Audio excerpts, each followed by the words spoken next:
Good evening, and welcome to another episode of The Fire Caves, a Star Trek podcast. My name is Perry, and I'm one of your hosts, and I'm joined tonight with our other host, David. Hey guys, tonight we're going to be talking about Star Trek Voyager Season 1, Episode 4, or 5, depending on how you want to count it, Phage. But before we continue, you can find us on Facebook, Spotify, Apple Podcasts, and YouTube as The Fire Caves, a Star Trek podcast. That is correct. And as I say every week, you should find us and follow us because we're great, we're awesome, we're a good time, and we will get our naming conventions down eventually. This was my week to slip up, apparently. So, for those of you who have listened to us long enough, you know that we started off as just a Deep Space Nine podcast.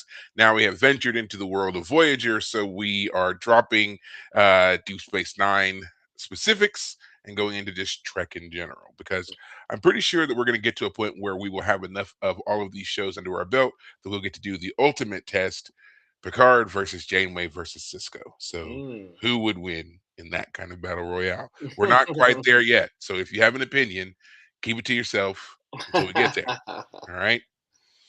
Now, as David said, we are going to be talking about the episode Phage, and we're just going to go ahead and say that it is the fourth episode of the show Yeah, because fourth. the Yeah. pilot, all that rigmarole, we don't need to worry about all that. And I think that's how it's counted on every official list anyway, as the fourth episode. So, with that being said, before we jump into all that, we like to give ourselves a chance to catch up because a lot of times this is the first time and pretty much only time that David and I will speak this week, unless of course something happens and we just can't help ourselves. True. True. Which, to be quite honest, that typically is me getting worked up about something, and I'm just like, I need to call my friend and vent here for a minute.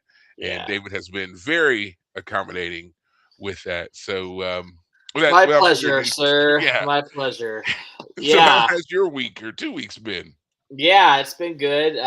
So the reason we didn't have an episode last week is I was feeling under the weather. I had a church retreat that I went to, and on the Saturday night into Sunday morning at like 6 in the morning, my body said, "Hey, time to get up. We needed to go take care of some business." 30 minutes later, it's like, okay, that business is done. Hopefully, never again. The next night, 6 o'clock in the morning, body said, "All right, here we go." It's like, all right, I'm not feeling up for a review tonight. Just gonna be recovering. So, yeah, thank you for letting me have that night off because, woo. But yeah, anyway, recovered from that. In the meantime, back at Mattress Firm, back on the grind again, as you will. It's been a good week for me. Um, this today, even people coming in, me and a coworker working together. New coworker Steven, I'm working with a number of times. He's a great guy. So back to Mattress Firm, and I have to say, Perry, the guy who's my manager, my boss, he knows about the podcast, and he listened into one of our Oh, episodes just because he was curious. The Insurrection episode, Star Trek okay. Insurrection, apparently, just for fun because he heard about the podcast. So, yeah. So we'll. I don't know if he'll be listening to this episode anytime soon, but sir, if you're listening in, good to have you here. But yeah. In the meantime, been let's see, been watching the newest season of Fallout. Just finished that this past couple days. Pretty good, pretty good climactic storytelling. It's really funny to watch anything by Jonathan Nolan because he did Person of Interest, he did Westworld, and now Fallout. And you can just the man has themes. There's things he Okay. likes to talk about. Like Hmm. one of the characters in the Fallout games, he makes like a computer version of himself. Like he, digitize, like he puts himself in the machine, if you will. Very common theme for Jonathan Nolan storylines. There's always a man versus computer versus like AI element to his storytelling. And it was funny to like, it's like the man has something that's on his brain for the last 2 decades, man versus computer, man versus AI. So it was funny to see that storyline pop up again. And then I've been reading that Pendragon Cycle book series. I'm on book 3, which is Arthur, the third one. and it is the most action-packed of the series so far, and that makes it very. It's an improvement in a lot of ways over like the first one, which again, like I said, was kind of just like a series of events just happening. This one, you actually have some conflict going on.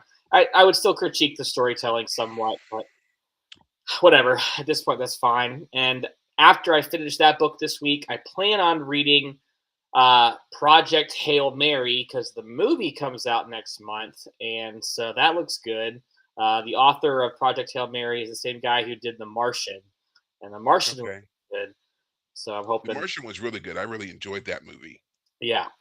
Ridley Scott directed the Matt Damon movie. This is the Project Hail Mary is being directed by uh, two different guys who I can't remember at the moment. They did like the Lego movie and the Spider-Man Into the Spider-Verse with Miles Morales movies. So they've done things before, and I like their work. Phil Lord and Chris Miller, as I think about it now. So yeah, hoping that book is pretty good because I liked The Martian. And yeah, that'll be my reading schedule for the next week or so. Okay. Well, I don't feel like I was as prolific as you. I didn't have any sickness issues, but Mhm. as you all know, I am a person who has been taking my health a bit more seriously these days, and I've been doing a lot to, just kind of keep myself both, fit and active as possible. Getting series of tests and stuff done to address issues. That's going pretty well. Um, Project update, something I haven't talked about in a while, is I was building the Starship Enterprise. This has been a Mm. few years now of a project. It's a very large model made with die-cast metal. I've had several different setbacks, and it looks like, unfortunately, I've been hit with yet another one. Oh It's just, no. but it's the same one, but it just keeps happening. So, for those of you who are aware, you know that way back when, probably what, 3 or 4 years ago, when I really first started this, the company Eagle Moss had this mail-in system where they would mail out parts to you every month to help you do the build. And so you paid; it was a subscription every month. You would get a new section. It came with like a little book and a manual and some other little gimmick and little world immersive things for you to um, play with and enjoy and so forth Hmm. every month. Well, Eagle Moss went under, and then there was like a good probably year and a half to 2 years where they were in limbo as to what the company was going to do, if they were going to honor some of these deals or not. And then another company basically absorbed them. And then that company had to get all like retooled and see if they were going to continue to do this thing or not. Ultimately, they decided they were going to continue to do it. And then, a lot of us did resume getting those pieces. But again, there was like a good yeah, solid 2 year delay in Hmm. getting um shipments. Hmm. And thankfully they were willing to honor what what you had before. Now there has been yet another delay. A lot of the Hmm. they're not shipping out parts anymore. A lot of things are on pre-order, and they also are no longer honoring if you had an account before. Mm. So You have to go back in and like this may mean resubscribe or right. This may mean yeah. that I have to resubscribe and potentially start all over again Like from the because they're beginning, or like they like you say I'm here, no, but from the beginning, because apparently the oh company that no. they had, yeah, apparently the company that they had some of their deals with, it went away somehow. And so if they're Wow. going to do it again, it's going to be with a completely different company that's going to be doing the metal shaping and framing and everything else. So it won't necessarily be the same, but it's supposed to be the same dimensions. So it's just like you could roll the dice and try to see if what you have will fit with what is coming out, but there's a good possibility it won't work. So I already Uh, called, I've already asked the questions. They've said that if I wanted to do it, I would have to start from the beginning. So, oh man. What um, percentage of you being done would you say you were at? so I really think that I was just over the halfway mark because I was going along at a yeah, I was going along at a pretty good clip. And then again, we've had these hiccups before, and I really thought this was going to be a temporary thing. They did try to say that there were some issues because of like, importing and where they were getting the die-cast parts from and the metal and all that other kind of stuff, Right. but you know, here we are. So there has not been an official word yet. But from what I was told when I called and when I went to their website and when I read some stuff when I went down the Reddit rabbit hole on this, um, I'm probably going to have to start over. So, with that being said, there's like a sliver of hope I'm holding out for some of this being me being able to take care of it. And if that happens, I've kind of come up with a plan of attack here, which is if things work out and I can just continue from wherever it is I am, I'm just going to buy all the rest of it, whatever it is, because I don't want to go through this ever again. Yeah. But if not, I still want to buy all of it if I have to start over. But so now it's just like save money and just wait for it to come out. And that's going to be my advice to anybody who wants to do this. Yes, it's cool to get something every month and they send you the little booklets and placards and everything else. But man, is it such a time waster and a money waster if there's a supply chain issue, if there's a tariff issue, if there's a company issue, if there's anything, suddenly you could be out a lot of money for this. So that's my recommendation to Mm. anyone considering it. Oh, by the way, I should mention the new company that's handling everything as it stands right now, anyway, is called FanHome. Now, FanHome has a pretty good reputation, I should say. They cover a lot of different sci-fi groups. Hmm. You can get stuff from them from all over, whatever your fandom is.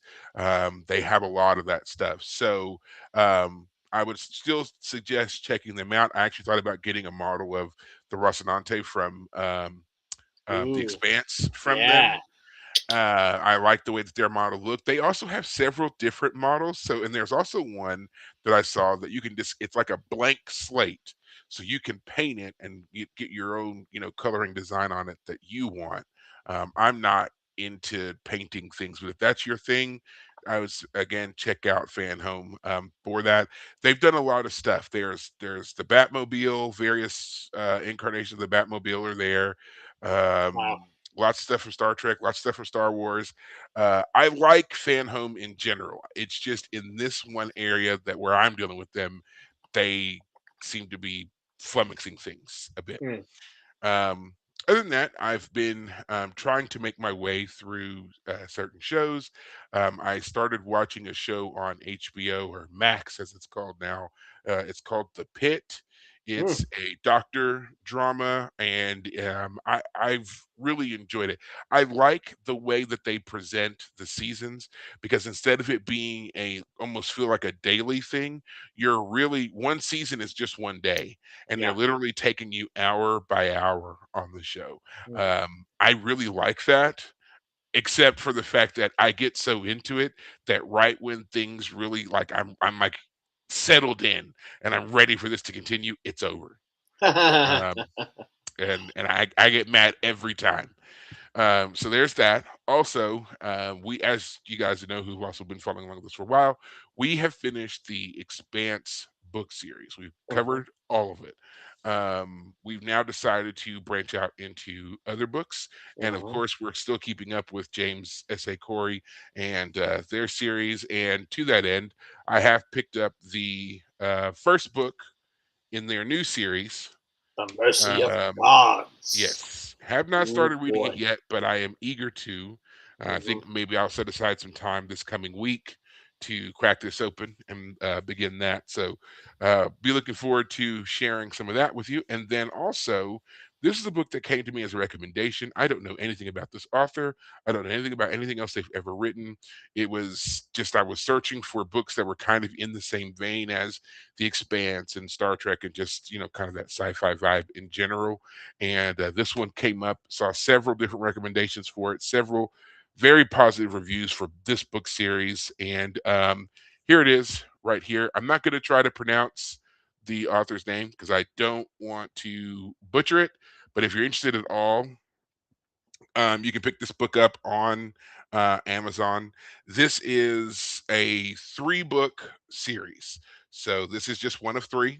This is the first one of the 3 book series. So go and check that out if you're interested at all. And love to talk to you and see what you think of this one. But this is also something that we're going to be focused on as well. So again, take a look and hopefully we all enjoy it. I really don't know. This is the first time in a while that I'll be picking up a book that I have no knowledge, no nothing whatsoever on it. So it's kind of exciting in its own right. I'm almost tempted to read this one first because I am familiar with James S. A. Corey and their work. So maybe get a little break from them, do this one first, and then come back to them. It's kind of like a comparison. Who knows? Yeah. But we are not here to talk about all of those things. We are here to talk about Star Trek Voyager and the Phage episode. Do you want me to give the quick recap, or do you want to do it? Yeah. Why don't you give it a go? Yeah, it's a pretty easy one to recap, but yeah, go Yeah, for it. it really is. It's pretty cut and dry, but I like the subject matter a lot. This is Mhm. something that is an aspect of sci-fi that kind of gets played around with in a lot of different ways. And I think this is the first time I ever saw it in this particular manner. We're going to get into that, but basically, synopsis of this episode is Voyager being stranded in the Delta Quadrant. They're always on the hunt for supplies. They are looking for I forget what it is that they were starting Dilithium. to look for. Yeah, dilithium. They've come across an asteroid field. Uh, are finding traces of dilithium, but nothing really concentrated until they come across a rogue planetoid, which they're like, because Neelix is telling them, plenty of dilithium here. We can set up some mining and get what we need. They go to the planetoid. They are scanning around, and it's like the readings are off the scale for dilithium, but they're not seeing any. They just don't understand what's going on here. Neelix has convinced Chakotay to bring him along on this survey mission, basically. And Neelix, of course, being Neelix, wanders into trouble and happens upon this very grotesque looking alien, which shoots him with some kind of blue beam, which leaves him squirming on the ground. And when they beam him back up to the ship, they find out his lungs have been removed from his body. Of course, everyone's incredulous because, as far as they're concerned, they'd only left him alone for a couple of seconds. There's no way that someone could have performed such a complicated surgery until they recognized that it was his lungs were beamed out of his body. Hmm. So now they're trying to figure out just exactly how this happened. Tom Paris notices a ship. They give chase. They track down these aliens, and basically the aliens tell them that they are from a race called the Vidians. The Vidians, the entire race, are afflicted with this terrible disease that they call the phage that is consuming them. From the inside out, basically. And the only way to stay alive and to temporarily stay ahead of it is to do organ replacement. And they have done this multiple times. And their whole society and science has altered in order to keep everyone alive as much as possible. And Right. now they're on to full on organ harvesting. They can take an organ from pretty much anyone, any race, and manipulate it to make it fit their needs. Right. Neelix is the latest victim. Now, while they're trying to figure all this stuff out with the Vidians, Neelix is in sick bay. The doctor comes up with an ingenious plan to create for him holographic lungs to keep him alive while they figure out what they're going to do about the Vidian situation. Right. Janeway is now in a quandary because while they committed theft basically and assaulted Neelix and took his lungs, those lungs have now been modified and have been implanted into one of these Vidian individuals here and is actively keeping them alive. So if she takes the lungs, that person will die. Hmm. And so she's stuck between killing one for the sake of another. Right. The Vidians eventually present her with a different option in which they scan various members of the crew and say, yeah, we can take a lung from any of you all and give it to him, and that'll, solve your issue. Kess is the individual who decides to give Neelix a lung, supposedly, I guess, out of love for Neelix, whatever. Um, And so they take her lung and give it to Neelix. Neelix is fine. Hmm. Janeway sends the Vidians on their way, but she gives them a very stern warning, which is basically you tell your people that if they come across us ever again, um, we'll kill them. Basically, If you do this ever again, if we ever catch you doing this to our people ever again, we'll kill you. yeah. She says it a little nicer than that, but that's basically what she means. We'll kill you. So Yeah. she sends him off, and that's it. That's the end. That's essentially the episode.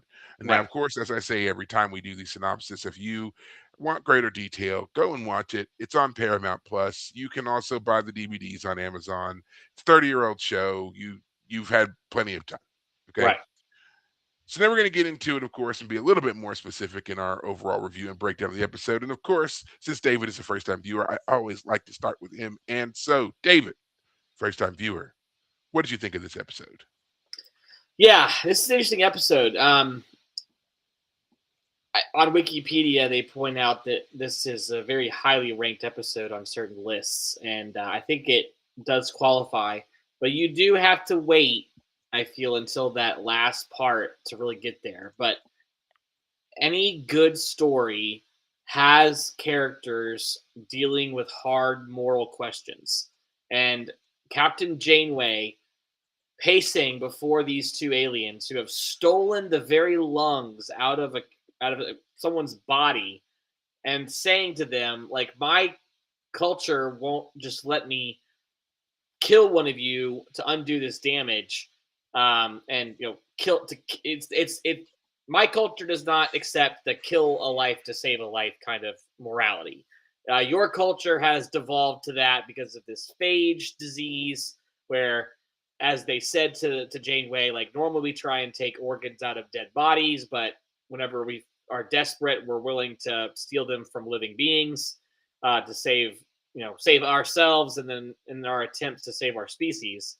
So it's a very very interesting conundrum because you come across these two aliens who have supposedly superior technology but have a very strange and desperate story about how their species is dying because of this overwhelming uncurable disease, and they look hideous. I mean, they're covered in like skin grafts of every kind. There's scales. There's one like across his nose. It looks terrible. They look awful. Like you just recoil just looking at them. So part of you wants to just. I mean, they do a great job of like you're just repulsed by them. So part of you is like, let's just put them out of their misery. If they're so desperate, they're so pathetic, as they are, just like kill them, put them out of their misery, and make sure they don't hurt anyone ever again. But Janeway doesn't do that. She says, "I can't kill you. This is not a solution that's acceptable to me." And that actually works in Janeway's favor because then the one who has the lungs from Neelix says, "Well, we need to do what we can to pay you back for what we did." And they're able to do this whole transplant of you know one lung one lung to Neelix, from Kes to Neelix. Now, that part I have to say at the end makes me feel a little like, huh? I don't. I mean, I'm not an expert. I mean, maybe someone can live off of just one lung. I'm not saying it's impossible. I just haven't really heard of it before. But that seems to Yeah, be a huge issue. Like Kes going from two lungs down to one, and the doctor's just like, you'll get used to it. Basically, I'm like, this is a actually, it's big been deal. done. Actually, it's been done before I'm historically. It's sure. Yeah, it's yeah.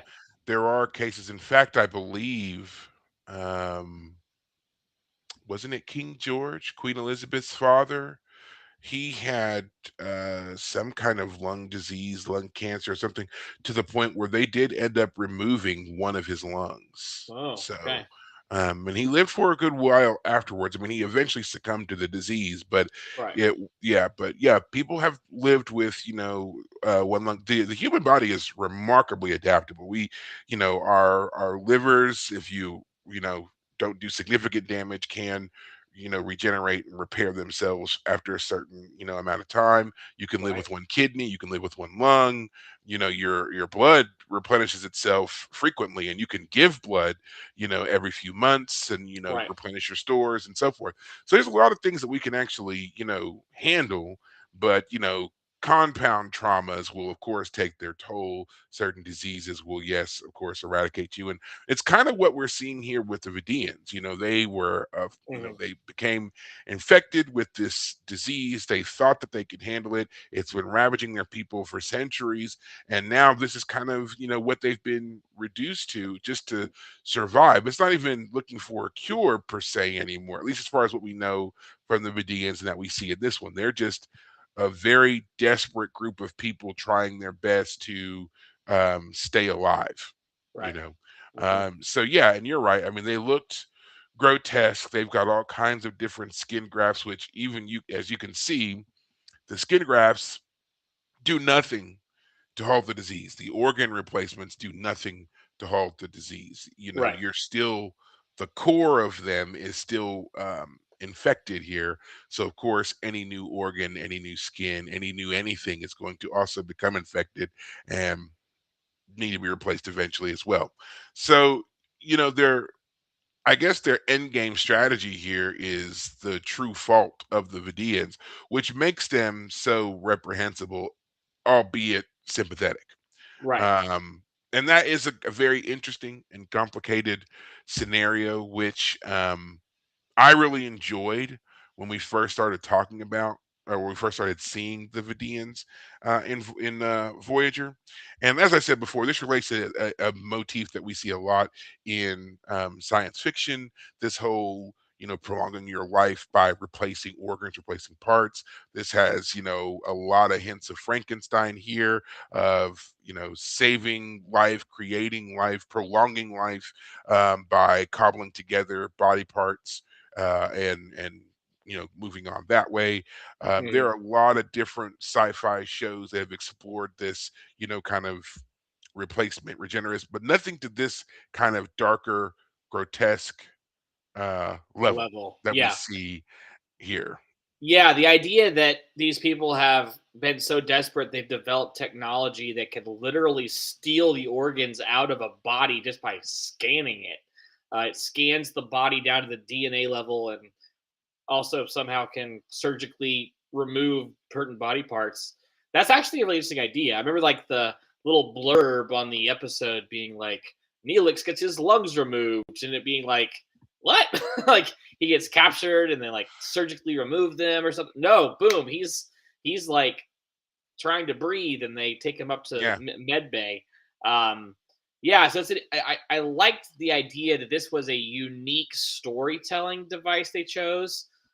It's this. Look at this way. I didn't love this episode and like, oh wow, this is like really action packed and really interesting. It was more just it hit that uncanny valley kind of yeah, yeah. uniqueness. It's an That is uncanny. yes. Yeah, it's That is in one of this. the reasons that this episode gets referred to so much and makes the list. It's not an Yes. action-packed episode, but the complexity of the story and the way in which this group really just you know, feeds a fear that you really didn't know that you had.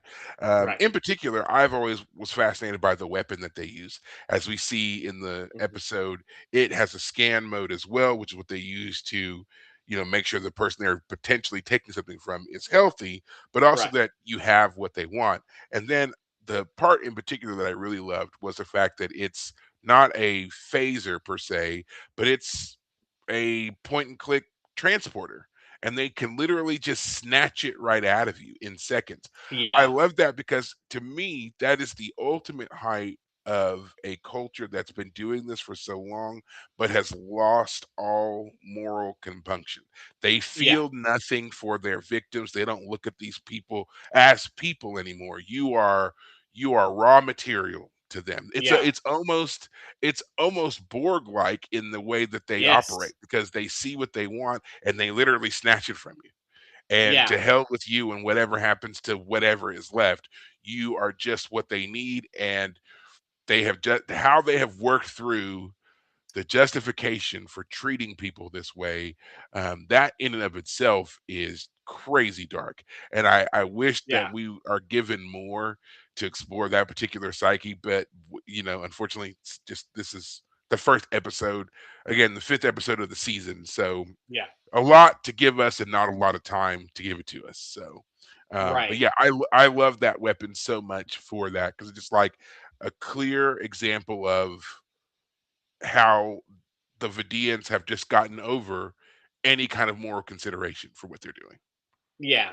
Well, it does seem like they still have they're still aware of the problem, but they're just like we're desperate enough to just we've overcome that compunction. But that's the beauty of it, because I mean, you could justify almost anything because you're desperate enough. I mean, that's what we talk Yes. about. The person, the story we've used in ethics all the time, the starving man who steals a loaf of bread. It's still Yeah. stealing. Right. I mean, yeah, his reason for doing it may be good, but he still stole. Right. Yeah. So, The ultimate theft of literal body parts. That's how yeah. desperate the guy is. So that's why I say this episode, like, it hits that spot. Um, you like these Vidians, you don't like them, you don't want to see more of them. Like, okay, we're done with them. It was a curious thing. Janeway has a really great moral question to overcome. We also, so the other part of the episode though is the whole Neelix and the EMH, right? The Yes, the Emergency Medical Holographic Program, right. or Uh, EMH for short. yeah, the EMH. And part of that stuff is great. Part of it is a little frustrating.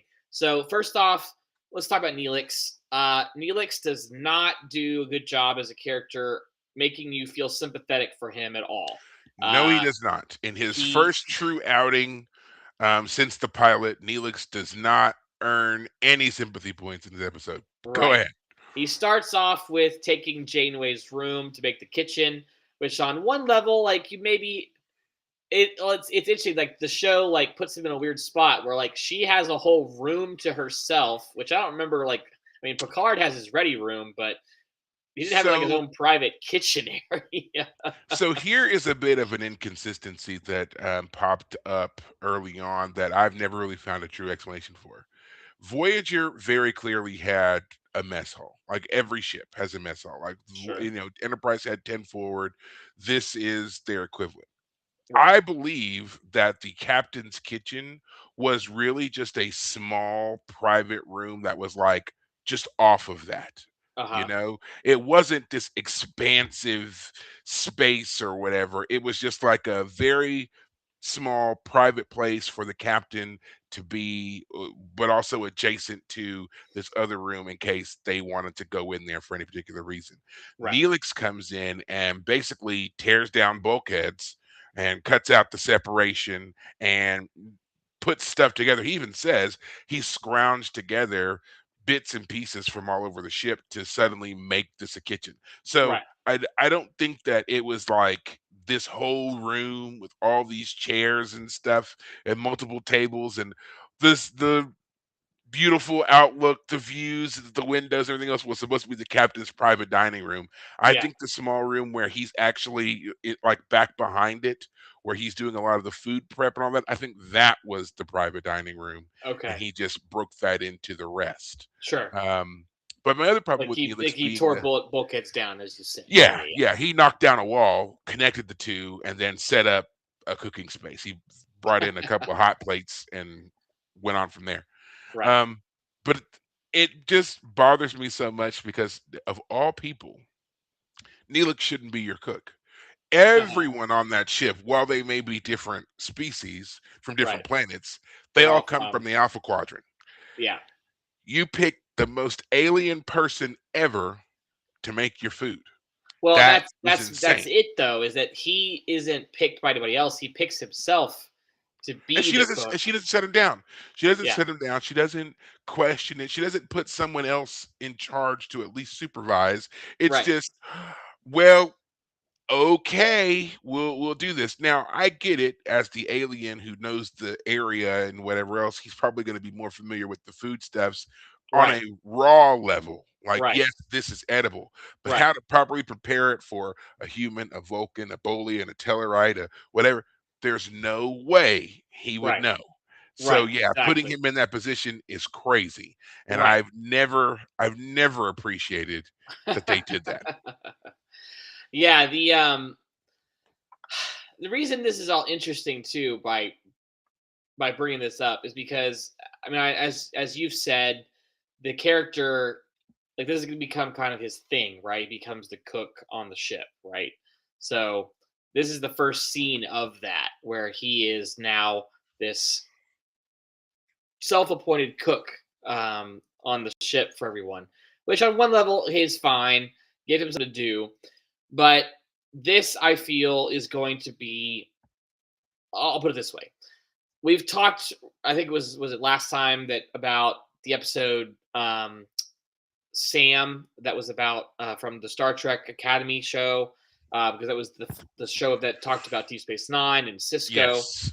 And a lot of people online have been complaining about characters like Sam and others being too quirky, being too like they're not serious characters. Like TNG, every part of the main cast is a serious character. There's no like And only uh what Will, right? Will is the only one who might sometimes be silly, but not silly in a what I'm getting so at?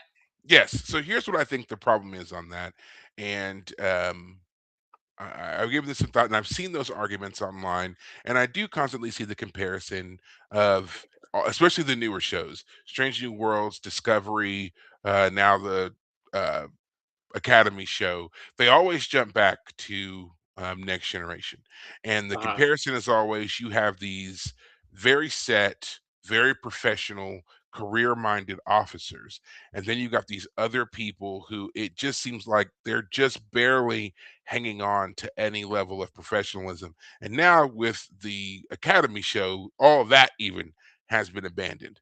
And Uh-huh. I think what it is we've got this notion for some reason that, like you said, there, like if you look at Next Generation, you had very few characters that presented in that kind of, quirky, mismatched manner. If there was any character that did it, it would be Data, because Data had such a fundamental just lack of experience and Right. understanding because he wasn't human. He wanted to emulate humanity, but he also tried to understand why humans did what they did. But that Right. doesn't mean that he ever got it right. And Right. since Data was such a very popular character and an endearing character, a lot of people found different aspects of that character that they could identify with. And if Right. you go online and you look, you'll see there are so many people who refer to Data as someone who presents as having any number of neurodivergent whatever conditions. And, for one way or another, however you want to view it, you could probably make a justification for him having whatever that is, Right. autism, Asperger's, whatever you want to call it. I'm sure there's an episode or two that would make it seem like he is exhibiting those symptoms. Sure. Okay. I think what happened is when people tried to break down in later decades, when people try to break down what made that show successful, that is one of the things that people latched onto a lot. And so then when we got to these newer shows, that's all anyone wanted to talk about. They didn't talk about the way in which, because Data was trying to study something and understand something, that his lack of familiarity may have presented in a certain way. It just Right. became, nope, he's got that. We're going to make other characters that are like that too. So now all of a sudden we have a plethora of characters who all exhibit some kind of fundamental lack of understanding of how people work. Right. And for some reason, that's become the new norm. Like, no one gets it. No one, meshes well. There's always this against the grain. I'm not, I'm not confident in myself. I'm deeply introverted. I'm on some kind of spectrum somewhere. And it's not to say those people don't exist. Of course they do. But at the same time, there is a limit to how much that portrayal is a true betrayal, and then this is an outright mockery. And I Right. think that's where we're getting when we get to characters like Sam, because it's so overt and so in your face that it's less a character quirk and more a caricature. That's how I feel. Yeah. Well, I'll put it this way.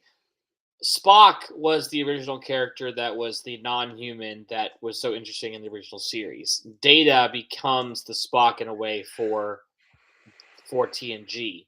And But that just actually proves my point because Spock is yet another one that they say the exact same thing about. right. But the problem then becomes I think Neelix is an example of the character's quirkiness is now more about him just being quirky than it is about him being a serious but different character. Like Worf is a perfect example of it as well.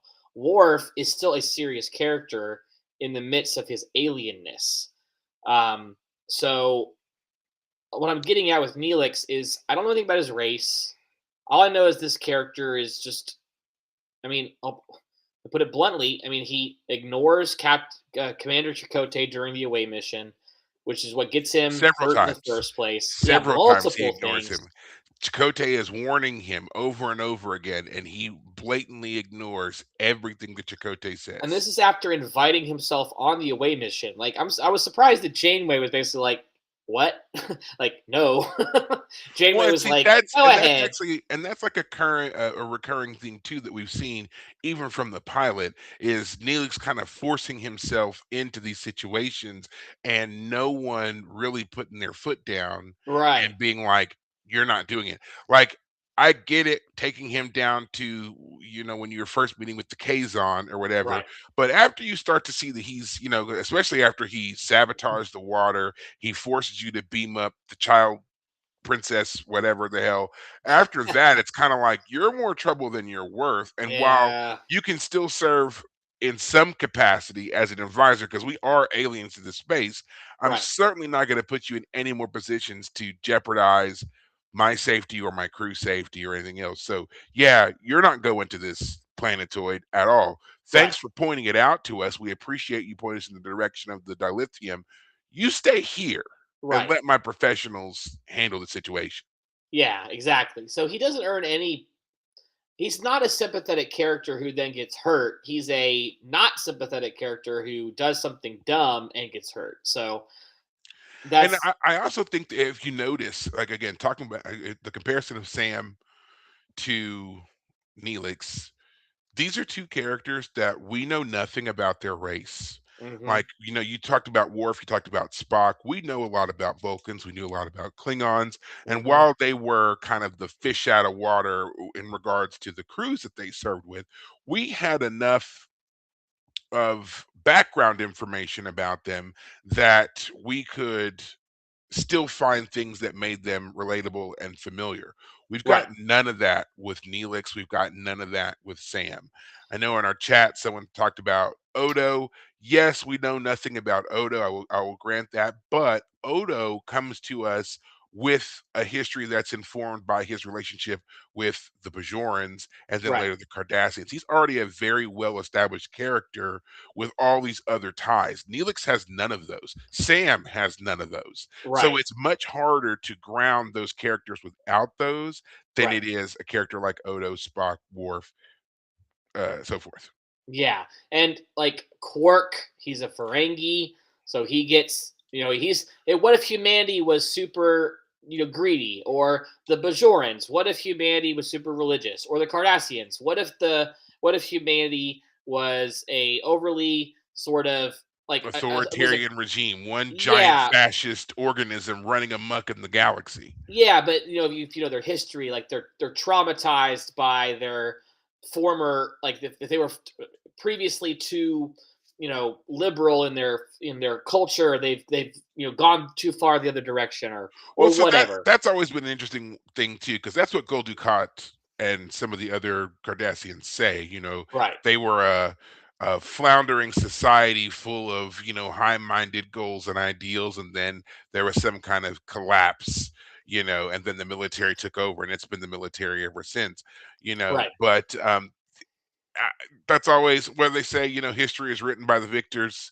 And it just makes me wonder how much, because I mean, we see what it's done to the Cardassian people. So it just makes me wonder, were you truly just this sprawling artisan society full of these existential liberal individuals who could Right. barely feed themselves, or were you some kind of closer amalgamation of a you know our own situation, right? And the tipping point came at some point, and yeah, fascism ran amok. Like instead Right. of in our case, we've had fascist leaders rise to power in one way or another, ultimately to be put down one way or another. What if that never happened for the Cardassians? What if they just became more and more exalted until it just seemed like that was the way to go forever, and that's why they have the problems that they do. Right. Um, so yeah, it's just I think that that is the best way to look at characters like Neelix, like Sam, and I think that's why those characters fail so hard at first, Right. because since you don't have a cultural reference point for them, you're trying to make stuff up, and for some reason they tend to go back to the theme of let's make them almost childlike. They're Right. so naive to this real world that we're used to. Neelix Right. doesn't know Starfleet protocol, so of course he's just going to barge in to meetings. Sam doesn't understand anything about people, so she's just a big smile walking up and Yeah. inappropriately offering friendship and handshakes and Right. wild for no reason. And yeah, just I think that is a lot of what it's come down to. Hmm. Yeah. I mean, just going back to Neelix for a minute, like they make him this kind of pudgy, balding character. So he's not like a Will Riker character where at least he's like, No, somehow Will dashing or Riker, he is not. yeah. And then meanwhile, it's not honestly. I mean, I know we have some backstory between him and Kess. I'm not saying it's not like it's not there at all. But to be clear, I don't quite get it. Why Kess? Why him? Um, at the very least, she's very attached to him, which again is fine. But like there's this whole bit where like he's all jealous of Paris, like Paris wants you for himself, He's which intensely jealous of Paris. He oh he does yeah, which not. Yeah, and it's just the character like this way. If I'm gonna enjoy these characters, I really need them to earn their spot. I need them to earn their spot in my heart about why they're there. They're not just like I'll put it this way. At the very least, Neelix has a purpose. Kess doesn't. Neelix is supposed to be the one leading them through all these planets. I was here 3 years ago. Kess is just there to be pretty and to talk to the EMH and tell him that he's great. He's a go getter. Um, I need these two characters to really pull their weight. I need to know why they're there, and why they're not going to just end up part of the background characters. Um, yeah. so to that end, because you make a great point, like you said, you need to understand these characters. You need to, get it basically. Hmm. Um, to help with that, there's actually a book that was written a long time ago, came out in 1998. I'm just looking it up right now. Written by Jerry Taylor, who was one of the chief writers and developers of Star Trek Voyager and a lot of the characters. And the book is called Star Trek Voyager Pathways. And this book basically tells the tale of all of our uh, ensemble cast. Okay. That's what the book is about. It is. I feel like it's fundamental to understanding a lot of these characters because a lot of what you get out of that book, you're never going to see on the show. And I think it does a great job of helping people to connect a little bit more with the characters and why they are the way they are.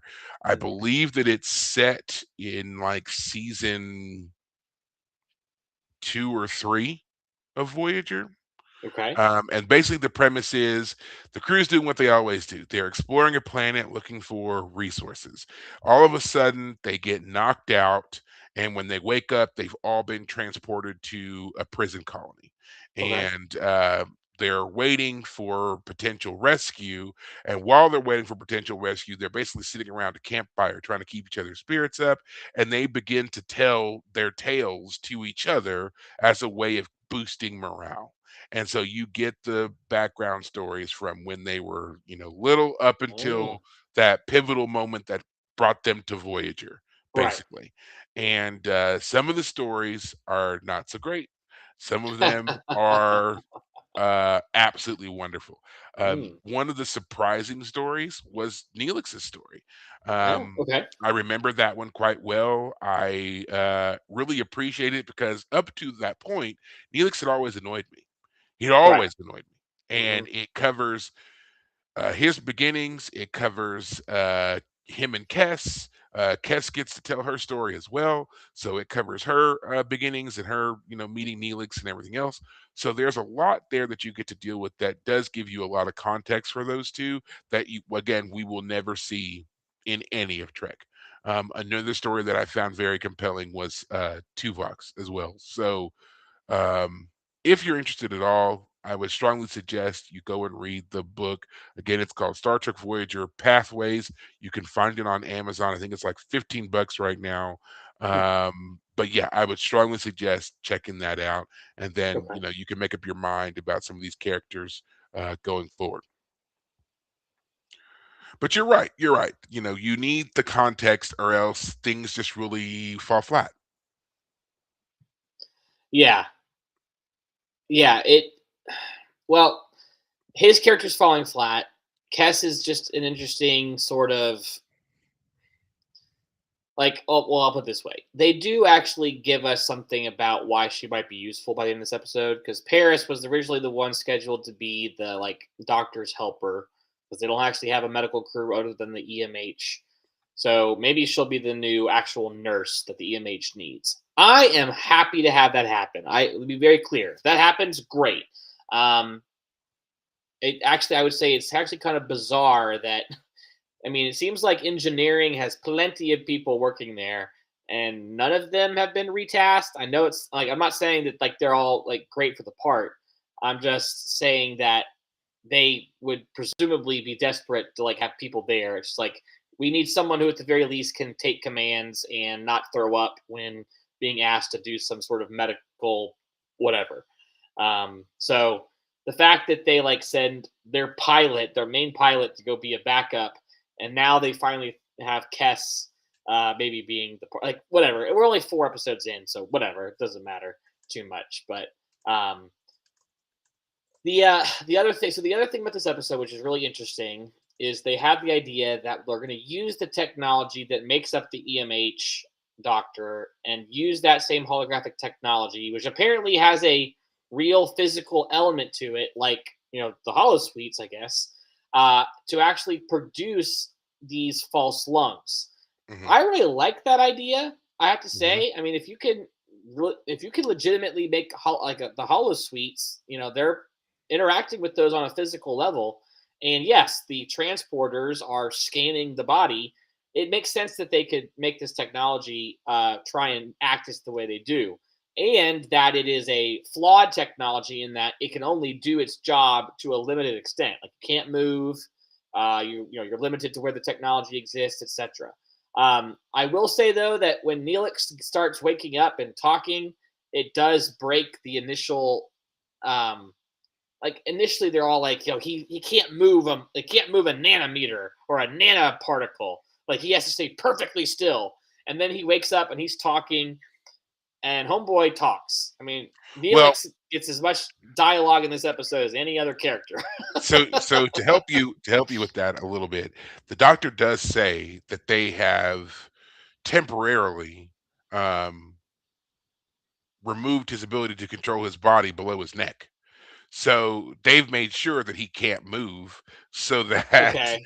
so he can talk all he wants to, because as far as they're concerned medically, from the neck down, there's nothing. There's no Okay. All right. signal, no brain That's signal reaching anything. Yeah. That's true. I guess when he talks, I mean, they do a good job of making sure like his head's still, but I just feel like the head is moving more than whatever a nanoparticle is. But Yeah, the whatever. head the head can basically they were just saying like you're not going to get up and walk around. You're not even going to be able to sit up. You are Right. laying here. We have immobilized you from the neck down.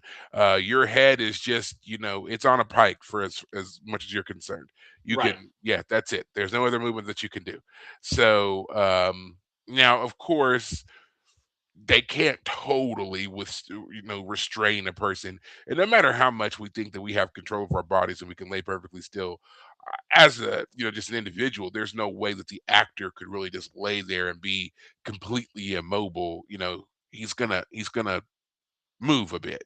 So, but they do offer a little bit of an explanation there to help suspend the belief there a little bit. Right. Um, but I agree with you though. I love the way that they presented the technology, the holographic lungs. I thought it was really funny because when they were explaining it, and Paris was like, "Well, how does that work? You're not real. You're not solid or whatever it is." And then the doctor slaps him, and then Yeah. he changes his Doesn't program. He goes, "Now slap me." And Paris he does it. He goes, phases through? Yeah. "Yeah." He goes, "You didn't even hesitate." They're just like, "Yeah, Yeah, it's a great moment. Yeah, don't talk, don't explain it. Just yeah, what's the saying? Uh, show don't tell. So he yeah." slaps him, and yeah, that's a great little moment. Um, so yeah, that all of that was interesting. So what I'm getting at with this episode is very interesting. It like Yeah. goes there, this sci-fi of it all. The That is true. That is 100% true, and I think that's one of the main things about Voyager that I really like. They really dove into the sci-fi aspect of things. There's a lot of yes, convoluted science. There's a lot of big words, technobabble that's thrown around at us all the time while they're doing things, and pressing buttons and beeps and boops and all that kind of stuff. It's great. It's right. great for the immersion here. Again, highly competent individuals doing this job, this very technical job, no wand waving, hand waving. It's just magic. It sounds like real science, and that is what makes great Trek. Yeah, yeah. What I'm thinking though, as I'm saying that it leans into the sci-fi of it all. That is interesting. This culture that's so devastated that they're just covered in alien skin bits that they've harvested off of dead bodies and literally pulling the organs off of other creatures.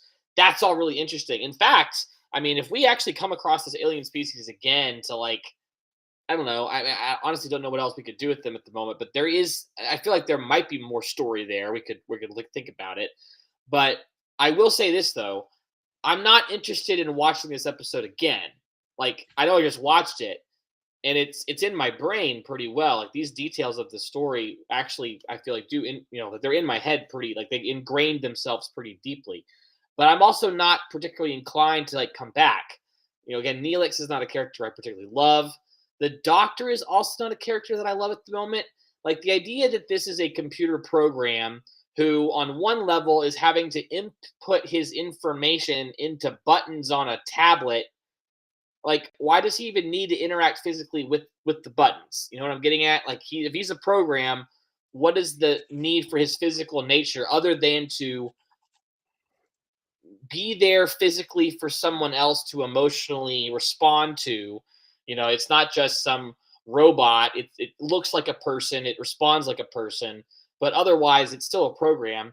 And then when it gets all, oh, I've been on for 24 hours, like what I'm getting at, like, and this is the whole point of the character. So don't get me wrong. I Hmm. understand this is the whole point of the character, but for the moment, I don't understand. Like, why is this computer program responding so like why does he care that he's on 24 hours a day? Like is he exhausted? Like So, from my understanding, from the in-world explanation of a lot of this, is that the EMH is a remarkably advanced, but also very new program.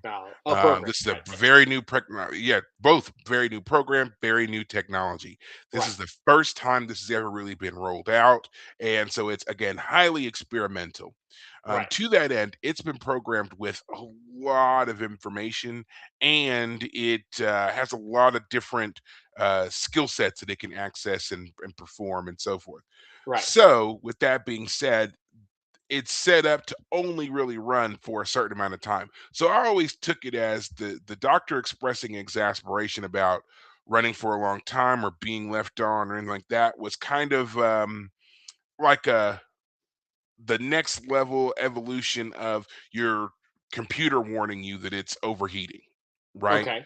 So that's what it is. Instead of it being a very, very basic response, you have this very intelligent program presenting this in a very human way about being tired of being on, so Right. that people remember to turn it off so that you're Right. not wasting valuable processing power when you might need it later on.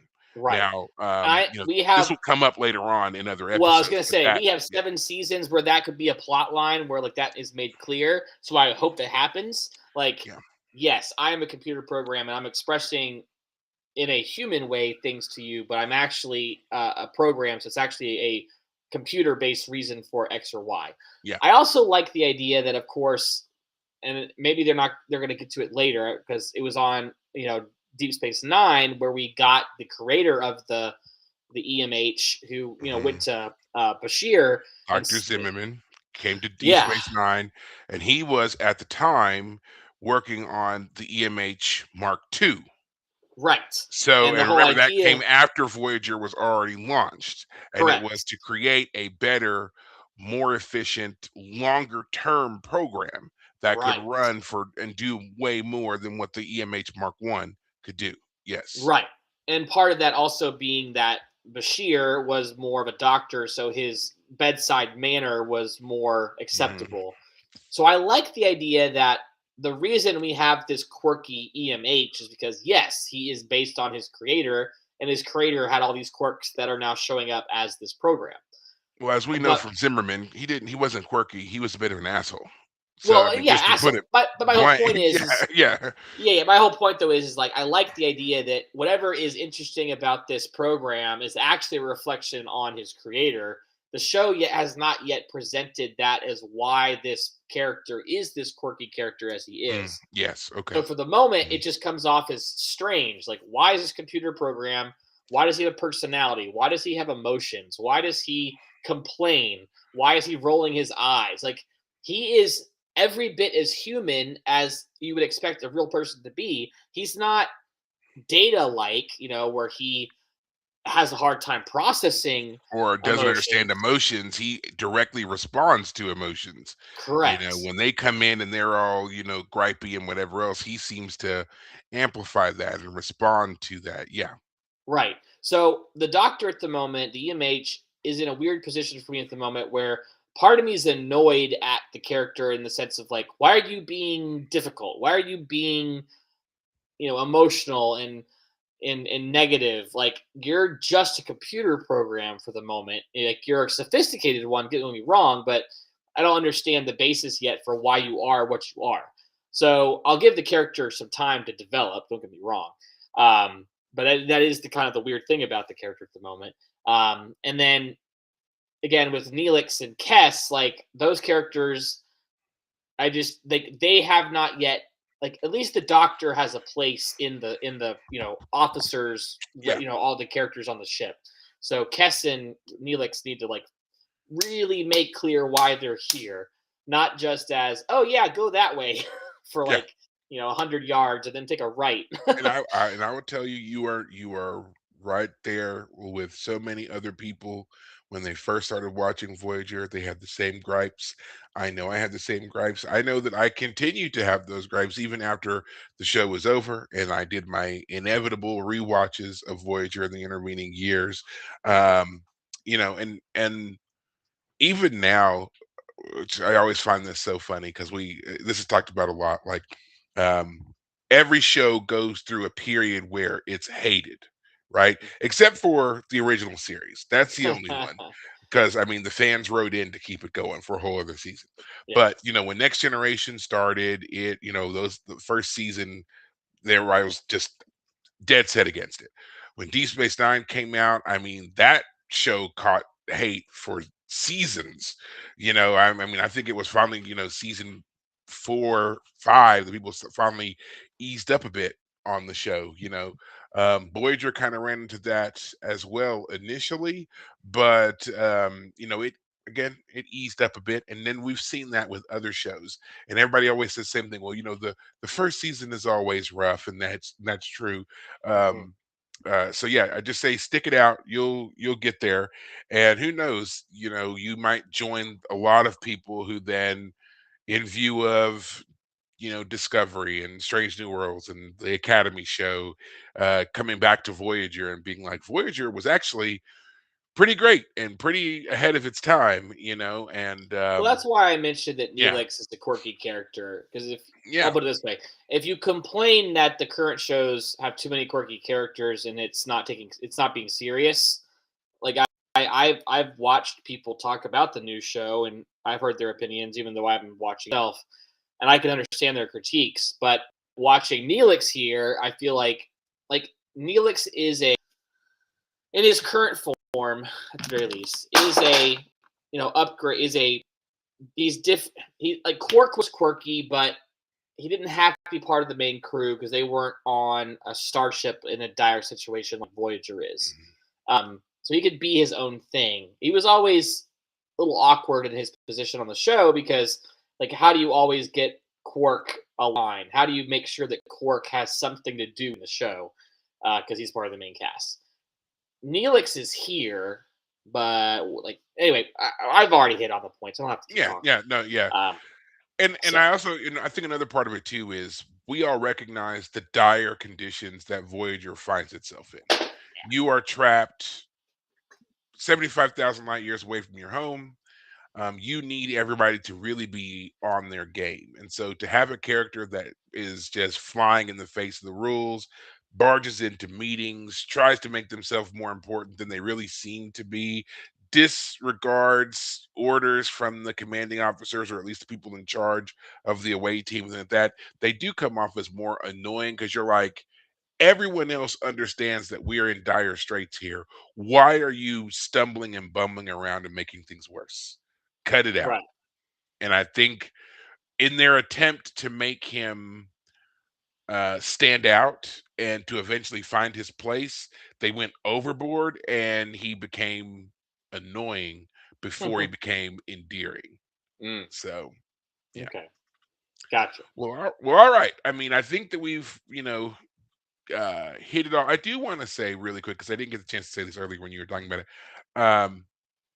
Janeway in her statement at the end of the episode, when she tells the Vidians, in my culture, we don't do these kinds of things, and I obviously, despite how reprehensible I find your actions, I can't punish you and I can't take those lungs away from you because my culture also finds that to be a reprehensible act.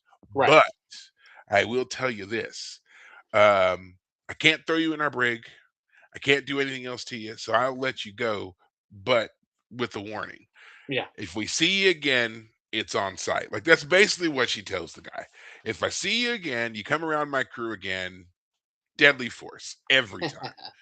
So, I always I liked it, but I always thought that was a mistake because the Vidians have been around the people on Voyager long enough now to know that they are isolated, that they are the only one of their kind. There's not a fleet of Federation ships that they're flying with. Right. And as a group that is in desperate need of organs, Voyager's easy pickings. Voyager's easy pickings. You got a crew of 140 plus individuals who you've scanned the majority of the people there, and you know that they can all be utilized for organ harvesting. He does take a point of scanning everyone in the room. You're right. Everybody. Yeah. He scans everyone in the room. And my favorite person he scans is Tuvok. Yeah. Oh yeah. He Tuvok's great. Yeah. turns, yeah, he turns to scan Tuvok, and Tuvok whipped out the phaser right then. And he's like, it's set to scan mode only. And he's like, yeah, it better be. Like, Yeah. Yeah. that's kind of the look he gave him. Yeah, it Yeah. better be, bud. Yeah, Yeah. I'll cut you Tuvok's down right here. definitely a great character at the moment for Yeah. sure. Yeah. Yeah. But yeah, I'm just like, and then she just lets him go. Like, yeah, you get a warning or whatever, but I mean, who's to say they don't just go off to wherever it is that the Vidians come from and says, hey guys, look, there's a ship out there. They got no backup. They've got limited And resources we were there. able to And suck away their energy off their ship with not much trouble off yeah, of. I mean, they had to And get to the asteroid to do it, I guess, I but mean, but we know what they're looking for. We'll lure them in again. This right. time, surround the place, bring in 30 ships, and They we'll never divvy up all explained, the. yeah, how the dilithium they were scanning for dilithium and they never actually found it. No, That's never cleared up, like, what's going not at on with all. that. So that's all I'm gonna say. Just give us 15, 20 ships. We'll make a false lithium trail, lead them right to us, and then we'll serve them up. We got skin, hair, organs, blood. What do you need? We got a whole thing Yeah. ready Who for you. do you I can see the pitch right now. Do you hate having patchy skin from different alien groups? How much would you enjoy a full new set of skin? We'll just skin them alive. And for those of You you can have with a you can little have extra with extra scratch to spare, we can give you a set of nice pointed ears, yeah. Would courtesy you of like to have a these tattoo on your forehead yeah, from a pretty tall, handsome young man? courtesy of Commander these dummies Chakotay? from across the way who told us right where they are. Yeah. Yeah, we'll take it and give it to I you. I will say, just to kind of back up this whole point you're making, is like Janeway has no way of like confirming this story that they tell about how their culture is dying. It could be that these two are just some effed up scientists who are, Yeah, they could be the only ones of their culture. They could have been right, pariahs that were banished for terrible exactly, experiments that turned them into monsters. right, You know? exactly, yeah, Yeah. exactly. Putting them in the brig for a couple of weeks might not be a bad idea, for example. So, but I Yeah, also let want to them say, die. Let them die. Stop the harvesting and just let them die. Problem solved. No one right, knows where you are. No one knows about your smorgasbord of Alpha Quadrant delectables that you've been keeping here. Yeah. right. I also, while we're talking about it, I liked the idea that they use the beam to like bounce it off the mirrors to like it bounces off enough times and then it'll hit the real ship and stop bouncing. I Mhm. like that they solved that. It was a good.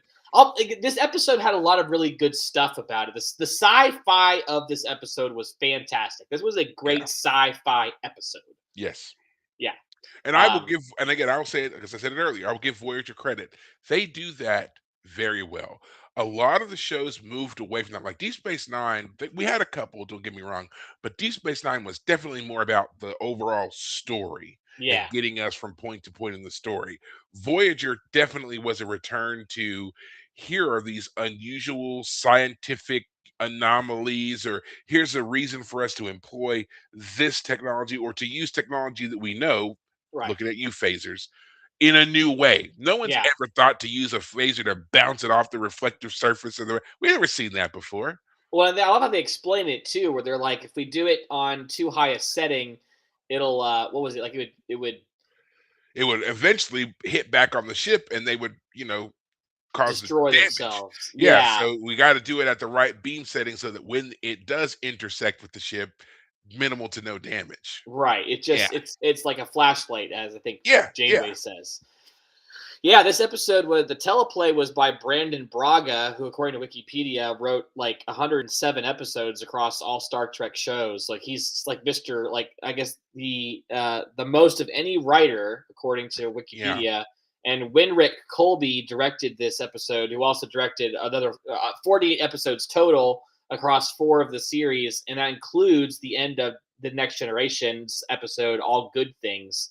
So yeah, like this episode had some heavy hitters backing it up, yeah, which makes it yeah. again. This episode is really interesting on the sci-fi element, but because of the character elements, I'm also not particularly inclined to come back.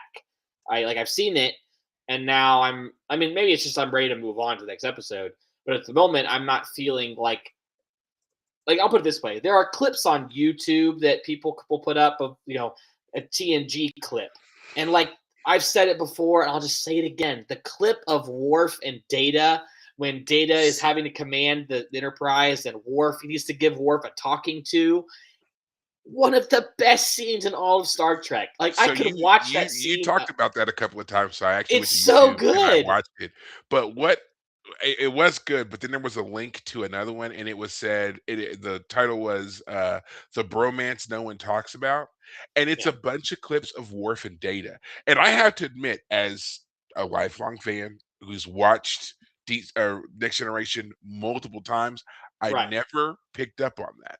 But suddenly seeing the little clip show they do, it's absolutely right there. I'll have to find When it. and watch when that.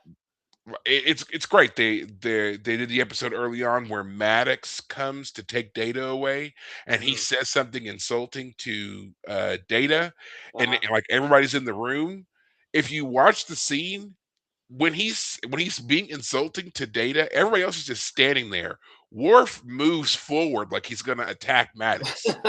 And I was like, I don't know why I've never seen that before, but he Yeah. absolutely does. And then Mm. there's a couple of scenes where they were like doing stuff on, various away missions or whatever. Worf tends to flank Data more than he does anyone else. Mm. And then there's a couple of times where they were like working in engineering. And again, Worf and Data would do certain things. If Geordi couldn't be a part of it, Right. then it was Worf and Data. And then when I forget, Data was going somewhere. I forget where he was going, but he needed somebody to take care of his cat. He gave the Right. cat to Worf. That's true. And That's I was totally just right. like, it never, and I was like, it's right there. It never occurred to me. But they do. They have a nice, solid friendship. And then it Yeah. ends with that clip of Data dressing down Worf Yeah. and Worf being like, nah, I was the one who messed Yeah. this up. Mess this Yeah. up. Yeah. Yeah, it's So, actually yeah. great. It's Worf is both the best and worst person to feed a cat because a cat's an alpha predator. So of course of course Worf would understand it. But on the other hand, it's a pet, and I don't think Klingons would really have pets necessarily. Maybe they Well, do. Who they knows? do. They take targs as pets, but it's Yeah. also important to note they also eat targs. So it's kind of Yeah. yeah, Uh, right. So, Right. but yeah, Yeah. Yeah. So anyway, my point is like this episode, like again, Janeway's like little speech at the end where she has to make a hard ethical decision. That's also great. That's what you want to see. That's what makes stories interesting. But what I really want is when characters are having to be in conflict with each other, and we get that meld that just it so good, where characters are either against each other or they work together and they're in their element, and it just gels. yeah, So yeah, I hope we can find more of those. I imagine we will here on Voyager. yeah. And We'll get there. We'll get yeah, there. Some characters more than others, but we will definitely get there. fantastic. Um, Well, I think that is going to do it for us on this episode. Again, if you are interested in watching it yourself, you can go over to Paramount Plus to do so. They've got all the episodes there. I will say, I did notice in the breakdown of episodes on Paramount Plus, for some reason, they have split up the seasons incorrectly.